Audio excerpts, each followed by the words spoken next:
Hello दोस्तों, जय हिंद। स्वागत है फिर से आप सभी का एक बार आपके अपने यूट्यूब चैनल एमएस की पाठशाला में। जैसा कि दोस्तों आप लोग देख पा रहे होंगे, आज हम लोग बातचीत करने वाले हैं कुछ मोस्ट इंपॉर्टेंट नेम रिएक्शंस के बारे में, जैसे कि सिमिट अभिक्रिया, गाटरमान कोच एल्डिहाइड संश्लेषण अभिक्रिया, इटार्ड अभिक्रिया और रोजेनमुंड अपचयन अभिक्रिया, ओजोनीकरण या ओजोनी अपघटन अभिक्रिया। ठीक, इस तरीके की हम कई सारी इंपॉर्टेंट रिएक्शंस के बारे में आज सीखने वाले हैं दोस्तों। ठीक है ना। उससे पहले हम आप लोगों को एक बात बता दें, 30 मोस्ट इंपॉर्टेंट नेम रिएक्शंस के बारे में दोस्तों अच्छे तरीके से सीख चुके हैं, जैसा कि आप देख पा रहे होंगे। फिलहाल आज हम लोग शुरू करने वाले हैं एक मोस्ट इंपॉर्टेंट नेम रिएक्शंस यानी सिमिट अभिक्रिया के साथ में। ठीक है, चलिए हम लोग देखते हैं बिना समय को बर्बाद करे हुए। अगर दोस्तों आप लोगों ने अभी तक वो वीडियो नहीं देखे हुए तो आप लोग प्लीज़ प्लेलिस्ट में जा कर के important topics for board exam के नाम से प्लेलिस्ट बनी हुई, वहाँ पर जाकर के सारे लेक्चर्स को अच्छे से देख करके सारी रिएक्शंस को अच्छे से याद कर सकते हैं दोस्तों। ठीक है, आपके 15 नंबर कहीं नहीं जाने वाले हैं अगर आपने ये मोस्ट इंपॉर्टेंट नेम रिएक्शंस अच्छे से सीख लिए हैं दोस्तों। ठीक है, चलिए बिना समय को बर्बाद करते हुए हम लोग रिएक्शंस को सीखते हैं। कह रहा है वह अभिक्रिया जिसमें कार्बोक्सिलिक अम्लों, ठीक नाम याद रखिए क्या कह रहा है, कार्बोक्सिलिक अम्लों को हाइड्राजोइक अम्ल, ध्यान रखना नाम याद रख लीजिए क्या, कार्बोक्सिलिक अम्लों को हाइड्राजोइक अम्ल के साथ सांद्र सल्फ्यूरिक अम्ल, ये भी ध्यान रखिए नाम क्या बोला है, सांद्र सल्फ्यूरिक अम्ल की उपस्थिति में यानी सांद्र H2SO4 की उपस्थिति में अभिकृत कराने पर प्राथमिक एमीन प्राप्त होते हैं। क्या प्राप्त होते हैं? प्राथमिक एमीन प्राप्त होते हैं, सिमिट अभिक्रिया कहलाती है। ठीक है ना, थ्योरी अच्छे से याद कर लीजिए। कह रहा वह अभिक्रिया जिसमें कार्बोक्सिलिक अम्लों को हाइड्रोजोइक अम्ल के साथ सांद्र H2SO4 की उपस्थिति में अभिकृत कराने पर प्राथमिक एमीन प्राप्त होते हैं, सिमिट अभिक्रिया कहलाती है। ठीक, चलिए अब हम लोग देखते हैं रिएक्शंस को अच्छी तरीके से। सबसे पहले आपसे जो बोला गया है वो क्या है, कह रहा है कार्बोक्सिलिक अम्ल। ठीक, अब कार्बोक्सिलिक अम्ल क्या होता है तो आपको ध्यान रखना इस तरीके से R और R के साथ में C डबल बॉन्ड O और OH। ठीक, ये हमारा क्या कहलाता है, कार्बोक्सिलिक अम्ल। ठीक, उसके बाद आपसे कह रहा है कार्बोक्सिलिक अम्ल के साथ साथ आपको ध्यान रखना हाइड्राजोइक अम्ल। ठीक, अब हाइड्राजोइक अम्ल क्या होता है तो आपको ध्यान रखना N3H। शांति से हर चीज़ को मन से समझते जाइए दोस्तों, एक बार में रिएक्शन आपको अच्छे से क्लियर हो जाएगी, बार बार पढ़ने की कोई ज़रूरत नहीं पड़ेगी। ठीक है, बस एक बार सुकून से अच्छे से शिद्दत से सीख लीजिए, केवल आपके 15 नंबर कहीं नहीं जाने वाले हैं। ठीक है ना, चलिए देखते हैं आगे। अब आपसे कह रहा है क्या कि सांद्र H2SO4 की उपस्थिति में। ठीक है, ये क्या कह रहा है, सांद्र H2SO4 की उपस्थिति में। ठीक, तो आप ध्यान देंगे कि आपने क्या करना है, सांद्र H2SO4 की उपस्थिति ले लेनी है। ठीक है, अब कहानी समझिए, जो कहानी आपको यहाँ पर बताई गई है। ठीक ना, चलिए शुरू करते हैं, ध्यान से देखिएगा। अब आप देख पा रहे होंगे यहाँ पर आपको दिख रहा होगा ऐसे। ठीक है, C और C के साथ में ये दो का ऑक्सीजन। ठीक है ना, तो इनसे मिलकर के आपको सबसे पहले तो क्या बाहर कर देना है, कार्बन डाइऑक्साइड। ठीक, पहली कहानी यहाँ से समझिए। अब दूसरी कहानी क्या है, आप यहाँ पर देख पा रहे होंगे N के कितने मॉलिक्यूल है, 3 है। ठीक, सुनते जाना केवल ध्यान से, बस ऑटोमेटिक सब कुछ याद हो जाएगा आपको। आप यहाँ से क्या करिए, 2 नाइट्रोजन के मॉलिक्यूल लीजिए और उसको मिलाकर आप ऐसे नाइट्रोजन गैस बाहर कर दीजिए। ठीक है ना, अब आपके पास में एक नाइट्रोजन बचा, क्या बचा, ध्यान से देखो तो आपके पास में यहाँ पर क्या, एक नाइट्रोजन बचा। ठीक, और अगर आप ध्यान से देख पा रहे होंगे कि आपको यहाँ पर क्या, ये एक हाइड्रोजन देखने को मिल रहा होगा ना। ठीक, और एक ये हाइड्रोजन देखने को मिल रहा, मतलब साफ है कहने का, एक नाइट्रोजन हो गया, 2 हाइड्रोजन हो गए। ठीक, और इनसे मिलकर के आपका ये जो ग्रुप दिख रहा ना NH2, ये बनेगा। ठीक, और उसके बाद में आपने देखा यहाँ पर आपको क्या देखने को मिल रहा होगा, CH3। ठीक, तो इस तरीके से जब आप सबको ऐड करेंगे तो यहाँ पर देखेंगे आपको एक एमीन प्राप्त हुआ है, जो हमारा कैसा होगा, 1 डिग्री एमीन होगा। ठीक है ना, तो इस तरीके से आपने देखा कि आपको यहाँ पर क्या बन के मिल गया, मेथिल एमीन। ठीक, अच्छा ये अम्ल का नाम क्या था, तो एसीटिक अम्ल था। ठीक, अब हम लोगों ने एक दूसरा एग्जाम्पल भी सीख लेना अच्छे तरीके से। ठीक, अब दूसरे एग्जाम्पल में आप ध्यान से देखो तो ये आपको क्या दिख रहा होगा, AR, और उसके बाद आपने देखा C डबल बॉन्ड O, और फिर क्या देखा आपने, OH। ठीक, इस अम्ल का नाम है बेंजोइक अम्ल। क्या नाम है, बेंजोइक अम्ल। ठीक, और फिर से कहानी वही है कि आपको किसके साथ में, हाइड्रोजोइक अम्ल के साथ में सांद्र H2SO4 की उपस्थिति में अभिक्रिया करानी है। ठीक है, अब करना क्या है, वही पुरानी कहानी जो पीछे सिखाया गया है। क्या, सबसे पहले आप यहाँ पर देखेंगे तो C और यहाँ से क्या निकाल निकालना आपको, 2 ऑक्सीजन के मॉलिक्यूल निकालना, मतलब इस तरीके से आप यहाँ पर कार्बन डाइऑक्साइड को बाहर देख पाएंगे। ठीक है, उसके बाद जो दूसरी कहानी है वो क्या है, तो आपको ध्यान रखना है, यहाँ से आपने क्या करना है, 2 नाइट्रोजन निकाल लेने। कितने निकाल लेने, 2 नाइट्रोजन। ठीक, तो जब आप 2 नाइट्रोजन निकालेंगे तो आप देखिए कुछ इस तरीके से नाइट्रोजन गैस बाहर हो जाएगी। ठीक है ना। अब फिर से वही पुरानी कहानी, जो इसको समझने की कोशिश करो। आप देख पा रहे होंगे आपको यहाँ पर एक हाइड्रोजन देखने को मिल रहा होगा, आप देख पा रहे होंगे एक यहाँ पर आपको हाइड्रोजन देखने को मिल रहा होगा, और एक यहाँ पर आपको क्या देखने को मिल रहा होगा, नाइट्रोजन। ठीक, तो इस तरीके से आप देखेंगे कि आपको यहाँ पर एक NH2 समूह देखने को मिलेगा। ठीक है ना। और उसके बाद आप देखेंगे क्या, कि इस तरीके से आपको यहाँ पर क्या देखने को मिल रहा है, बेंजीन समूह। ठीक, और यहाँ पर भी आप क्या देख पा रहे होंगे, बेंजीन समूह। ठीक, तो जब आप इन दोनों को ऐड कर देंगे तो आप देखेंगे कि आपको एक फॉर्मूला प्राप्त हुआ है, इसे हम लोग बोलते हैं एनिलीन। ठीक है ना। तो अगर आपसे बेंजोइक अम्ल से एनिलीन बनाने की बात करेगा तब भी आप अच्छे तरीके से याद रखिएगा कि आपको सिमिट अभिक्रिया ही लगानी है। ठीक है ना दोस्तों, आई होप आप लोगों को अच्छी तरीके से रिएक्शन समझ में आ गई होगी। जल्दी से स्क्रीनशॉट ले लो, हम लोग बातचीत करते हैं नेक्स्ट रिएक्शन के बारे में। चलिए देखते हैं नेक्स्ट रिएक्शन कह रहा है क्या, ध्यान से पढ़िएगा। रिएक्शन का नाम है, रिएक्शन नंबर है 32। ठीक है, और रिएक्शन का नाम है गाटरमान कोच एल्डिहाइड संश्लेषण अभिक्रिया। मोस्ट इंपॉर्टेंट रिएक्शन है, अच्छी तरीके से याद करिएगा। ठीक, डायरेक्ट आपसे अगर ये कह दे कि हमें क्या बना करके देखो, बेंजीन से बेंजल्डिहाइड बनाना हो, क्या बनाना हो, बेंजीन से बेंजल्डिहाइड बनाना हो, तो आपको इसी रिएक्शन को काम में लेना है। फिलहाल पढ़ते हैं जरा ध्यान से। कह रहा वह अभिक्रिया जिसमें बेंजीन, ध्यान से सुन लीजिए क्या कह रहा है, वह अभिक्रिया जिसमें बेंजीन कार्बन मोनोऑक्साइड, सुनो ध्यान से, कह रहा है कार्बन मोनोऑक्साइड व HCl।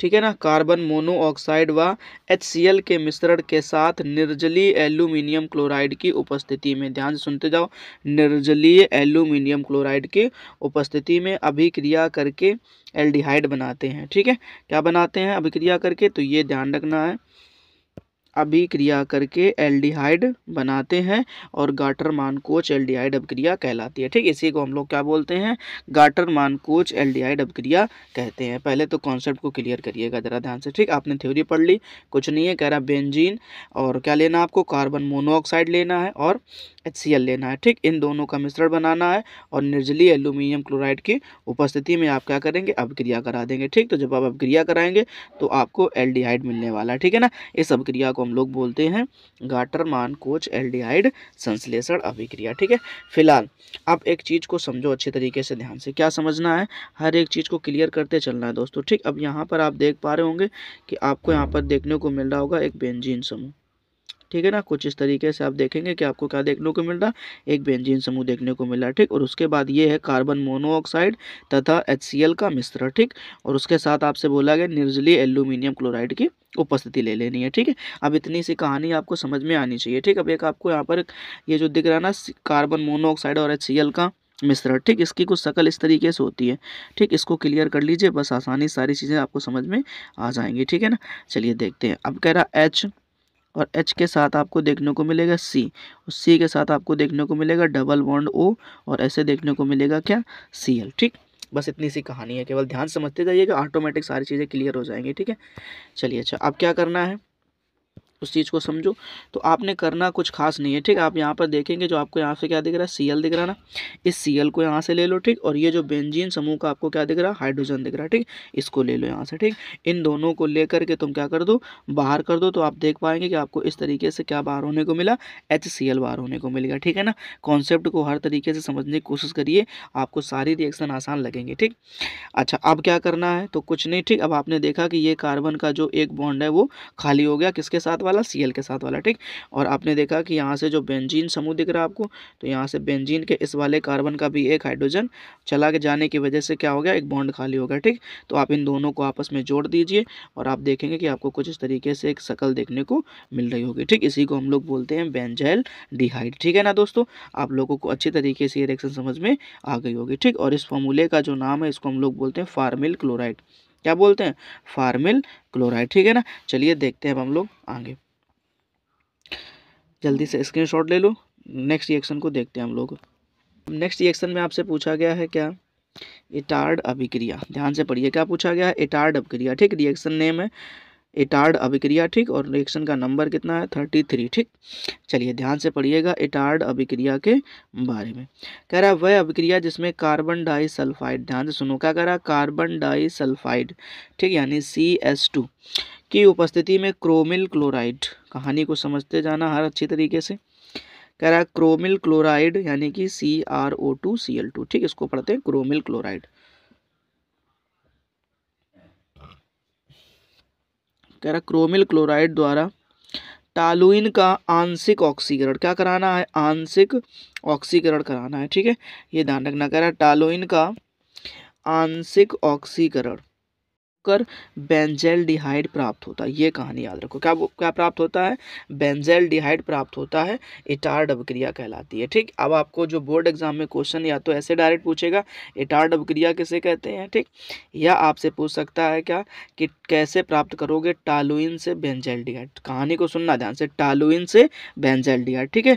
तो 2 क्वेश्चन तो यहाँ से बन सकते हैं। अच्छा, तीसरा क्वेश्चन ये और बनता है कि इटार्ड अभिक्रिया में हम लोग किस चीज़ की उपस्थिति लेते हैं, ठीक, ये भी ध्यान रखना। तो आपको ये बात याद रखनी है कि आप यहाँ पर क्या करते हैं, ऐसे क्रोमिल क्लोराइड और कार्बन डाइसल्फाइड, ठीक, इस तरीके से आप याद रखना, ठीक है ना। चलिए अच्छा, अब हम लोग इसको शुरू करते हैं। करना कुछ नहीं, बड़ी आसान सी रिएक्शन है, ठीक है। आप देख पा रहे होंगे कि आपको यहाँ पर ऐसे देखने को मिल रहा है, इसको पढ़ते हैं अपन टॉलुइन, ठीक, यानी बेंजीन समूह के ऊपर अगर आपको क्या देखने को मिले, CH3 देखने को मिले, तो उसे हम लोग क्या पढ़ते हैं, टॉलुइन पढ़ते हैं, ठीक है ना। अब टॉलुइन की कहानी में ज़रा समझना ध्यान से थोड़ा सा कि क्या करना है। तो यहाँ पर आप देख पा रहे होंगे, आपको यहाँ पर कितने 3 हाइड्रोजन देखने को मिल रहे हैं, ठीक, इस कार्बन के पास में। एक काम करिए, यहाँ से 2 हाइड्रोजन निकाल दीजिए। क्या निकाल दीजिए, 2 हाइड्रोजन निकाल दीजिए, ठीक। और उसके बाद दूसरी कहानी यहाँ से है। अब यहाँ पर कितने ऑक्सीजन आप देख पा रहे होंगे, तो 2 ऑक्सीजन आपको दिख रहे होंगे, ठीक। एक काम करो, 2 ऑक्सीजन में से 1 ऑक्सीजन निकाल लो, और जब 1 ऑक्सीजन निकालोगे आप, तो आप देख पाएंगे कि 2 हाइड्रोजन और 1 ऑक्सीजन से मिलकर के आपको इस तरीके से जल का एक मॉलिक्यूल देखने को मिलेगा, ठीक है ना। अच्छा, उसके बाद की बची क्या बात, अब आप देखेंगे क्या कि जो आपका बेंजीन समूह के ऊपर कार्बन था, यानी ये वाला कार्बन, ठीक है ना, ठीक, ये वाला कार्बन, ठीक। अब इस कार्बन के पास में सिर्फ और सिर्फ कितना, 1 हाइड्रोजन बचा, ठीक है। और उसके बाद की कहानी क्या है कि आपने देखा कि यहाँ पर जो आपके पास में 2 ऑक्सीजन थे, उनमें से कितना बचा, 1 बचा। अब उसी ऑक्सीजन को आप क्या कर दिए, यहाँ पर डबल बॉन्ड से आकर के जोड़ दिए, ठीक। अब इतनी पूरी शकल की कहानी की अगर हम थोड़ी सी बातचीत करें, तो इसे ही हम लोग बोलते हैं बेंजल्डिहाइड। क्या बोलते हैं, बेंजल्डिहाइड बोलते हैं, ठीक है ना। आई होप आप लोगों को रिएक्शन अच्छी तरीके से समझ में आ गई होगी, ठीक है। जल्दी से एक काम करिए, स्क्रीनशॉट लीजिए और हम लोग फिर बातचीत करते हैं नेक्स्ट रिएक्शन के बारे में। चलिए देखते हैं नेक्स्ट रिएक्शन। रिएक्शन नंबर है 34, ठीक है ना दोस्तों, रिएक्शन नंबर है 34 और रिएक्शन का नाम है रोजेनमुंड अपचयन अभिक्रिया। मोस्ट इंपॉर्टेंट रिएक्शन, रोजेनमुंड अपचयन अभिक्रिया, ठीक है। बड़ी आसानी से आपको समझ में आने वाली, बस ध्यान से सीखने की कोशिश करिएगा। कह रहा है वह अभिक्रिया जिसमें एसिड क्लोराइड, ध्यान से सुनते जाओ, क्या कह रहा है, वह अभिक्रिया जिसमें एसिड क्लोराइड, ठीक है ना, एसिड क्लोराइड का पलाडियम तथा बेरियम सल्फेट, पलाडियम तथा बेरियम सल्फेट व जाइलिन, ठीक है, ये नाम याद रख लेना थोड़ा सा। क्या कह रहा है, व जाइलिन की उपस्थिति में, जाइलिन की उपस्थिति में हाइड्रोजन द्वारा आंशिक अपचयन, ये कहानी याद रखना, हाइड्रोजन द्वारा आंशिक अपचयन करने से एल्डिहाइड प्राप्त होते हैं। किसकी कहानी बोल दी आपसे, एल्डिहाइड प्राप्त होने की बता दी कहानी, ठीक। और इस रिएक्शन को ही हम लोग बोलते हैं रोजेनमुंड अपचयन अभिक्रिया, ठीक है ना।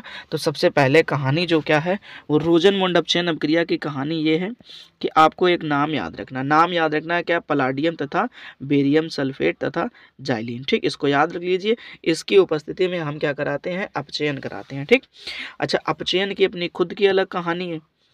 अपचयन में क्या करना होता है, आपको अच्छे तरीके से पता होना चाहिए कि हाइड्रोजन के साथ में अभिक्रिया कराते हैं, ठीक है। और कितने हाइड्रोजन ले लें आपने, 2 ले लेने, ठीक। अब बारी आ गई किसकी, एसिड क्लोराइड की, ठीक। अब एसिड क्लोराइड की कहानी समझनी है तुम्हें ध्यान से, ठीक है। तो आप यहाँ पर एक फॉर्मूला देख पा रहे होंगे, आपने देखा क्या कि बेंजीन समूह के ऊपर, किसके, बेंजीन समूह के ऊपर आपने देखा ऐसे C डबल बॉन्ड O और क्या लिखा हुआ है, Cl लिखा हुआ है, ठीक है, ये ध्यान रखना। तो इसको हम लोग पढ़ते हैं बेंजोइल क्लोराइड, क्या पढ़ते हैं, बेंजोइल क्लोराइड पढ़ते हैं, ठीक। तो ये याद रखना, ठीक। अब ये हमारा एक एसिड क्लोराइड है, ठीक है। अब इसका आपको क्या कराना है, अपचयन कराना है। ठीक, अपचयन कराने की बड़ी आसान सी कहानी है अपनी। क्या है, जरा समझने की कोशिश करिएगा ध्यान से। सबसे पहले आपने करना क्या है, आप यहाँ पर देख पा रहे होंगे कि आपने कितने हाइड्रोजन देख रखे हैं, 2, ठीक है ना। और यहाँ पर आप देखिएगा तो आपको एक चीज़ देखने को मिल रही होगी, Cl। ठीक है, हर चीज़ पे क्लियर करने की कोशिश करिएगा ध्यान से, ठीक है। अब एक काम करिए, आप जहाँ से आपने कितने हाइड्रोजन देखने को मिल रहा है आपको, 2, तो वहाँ से एक हाइड्रोजन निकालिए, ठीक, और यहाँ से क्या निकाल लीजिए, एक Cl निकाल लीजिए, ठीक। तो आप देखेंगे कुछ इस तरीके से आपने देखा कि क्या बाहर हो गया, HCl बाहर हो गया, ठीक है ना। ये ध्यान रखो थोड़ा सा। अच्छा, उसके बाद की कहानी क्या है, अभी भी आपके पास में यहाँ पर क्या बच रहा है, एक हाइड्रोजन, ठीक। बस वही एक हाइड्रोजन उठा करके आप किसको दे दीजिए, इस बेंजीन समूह वाले कार्बन को। ध्यान से देखो, ठीक है, किसके साथ में, इस वाले बेंजीन समूह के कार्बन के साथ में आप क्या कर दो, एक हाइड्रोजन जोड़ दो, ठीक। तो अब आप देखेंगे कि जो आपको यहाँ पर इस तरीके से शक्ल देखने को मिल रही है ना, यही शक्ल किसकी कहलाएगी, बेंजल्डिहाइड की कहलाएगी, ठीक है ना दोस्तों। आप लोगों को अच्छी तरीके से ये बात याद रख लेनी है कि रोजनमुंड अपचयन अपक्रिया में पलाडियम तथा बेरियम सल्फेट की उपस्थिति में ही हम लोग क्या करते हैं, अपचयन कराते हैं, ठीक है ना।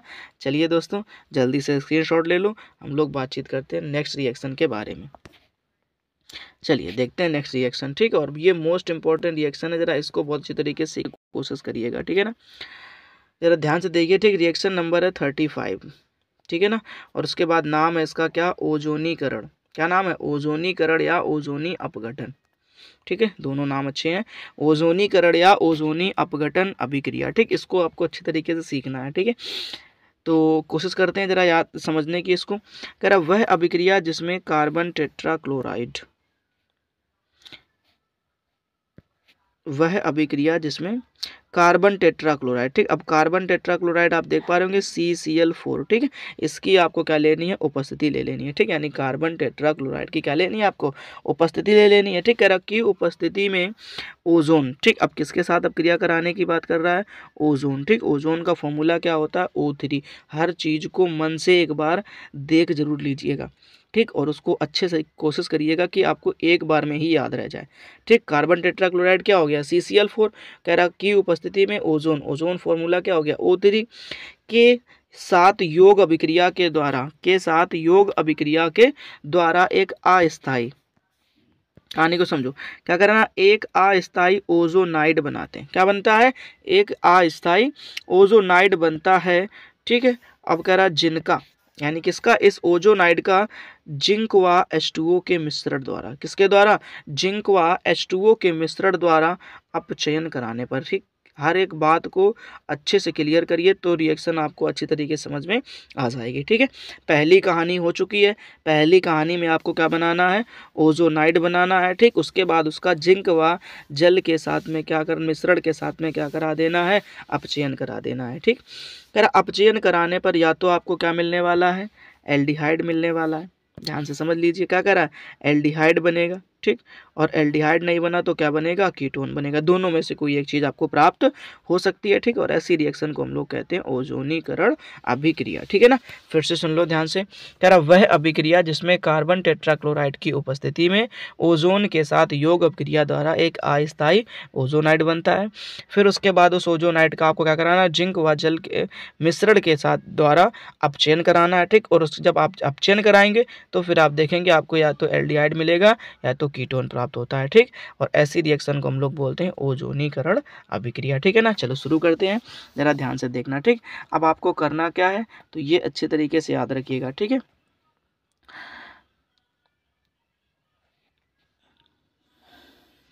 तो ध्यान रखिएगा, ठीक। आपको क्या करना है, यहाँ पर सबसे पहले एक एल्कीन का फॉर्मूला ले लेना। क्या ले लेना है, एल्कीन का फॉर्मूला, ठीक। अब एल्कीन किसे कहते हैं तो उसकी कहानी समझ लो। तो एल्कीन की अपनी खुद की कहानी है और कहानी में कुछ ऐसा ट्विस्ट है क्या कि आपको यहाँ पर एक डबल बॉन्ड देखने को मिलेगा, ठीक। उस डबल बॉन्ड को ही हम लोग कहते हैं एल्कीन, ठीक है ना। इतनी बात तो क्लियर हो गई। अब समझना ध्यान से, ठीक। इसमें हम लोग एक ऐसा डायलॉग जैसा बोल देते ना, घर बनाओ और गिरा दो। क्या करो, घर बनाओ और गिरा दो, ठीक है। अब घर बनाना कैसे और घर गिराना कैसे, उसकी कहानी समझ लो। तो आपको क्या करना होता है ना, ये जो बॉन्ड दिखता है ना, इस बॉन्ड को तुमने ब्रेक कर देना है। अब जैसे इस बॉन्ड को ब्रेक करेंगे, हर एक चीज़ को अच्छे से क्लियर करना, ठीक। और आप देख पा रहे होंगे कि आपको यहाँ पर एक झोपड़ी के जैसा कुछ देखने को मिल रहा होगा, दिख रहा ये, ठीक है। अब इसी को बोला अपन ने ना घर बनाओ, ठीक। और उसके बाद इसी को अपन ने ऐसे काट के गिरा दिया ना। हर एक कहानी आसान सी है, समझने की कोशिश करना, ठीक। अब देखो ओजोन की बात कर रहा है, किसकी बात कर रहा है, ओजोन की बात कर रहा है, ठीक। तो आप देख पा रहे होंगे ओजोन में आपको कितने ओ के कितने मॉलिक्यूल, 3 मॉलिक्यूल दिख रहे होंगे, यानी O3 दिख रहा होगा, ठीक है। अब इस O3 में से आपको क्या करना है, ऐसे ऑक्सीजन लेना है, ठीक, और एक ऑक्सीजन लेना है, ठीक, और आपको कुछ इस तरीके से यहाँ पे बना लेना, ठीक। अच्छा, उसके बाद में फिर क्या करना है, इसी एक ऑक्सीजन से, ठीक है, इसी एक ऑक्सीजन से आपको ध्यान रखना ये वाला इधर का ग्रुप और ये वाला इधर का ग्रुप आपको ऐड कर देना है, ठीक। जैसा कि आपने देखा यहाँ पर क्या कि इस तरीके से आप यहाँ पर देख पा रहे होंगे जुड़ता हुआ क्या कि यहाँ पर हमने इसके साथ में क्या लिखा RCH और फिर से इधर पे मैंने क्या लिखा RCH, ठीक। इतनी सी कहानी को थोड़ा सा समझो, कैसे समझना है ध्यान से देखो। इधर साइड में भी तुमको क्या दिख रहा होगा, यहाँ पे देखो तो RCH दिख रहा ना, दिख रहा, ठीक। और यहाँ पर भी क्या दिख रहा है आपको RCH दिख रहा, ठीक। तो इसको समझो अच्छे तरीके से, ध्यान से। एक ऑक्सीजन से जोड़ देना आपको दोनों मॉलिक्यूल को, ठीक।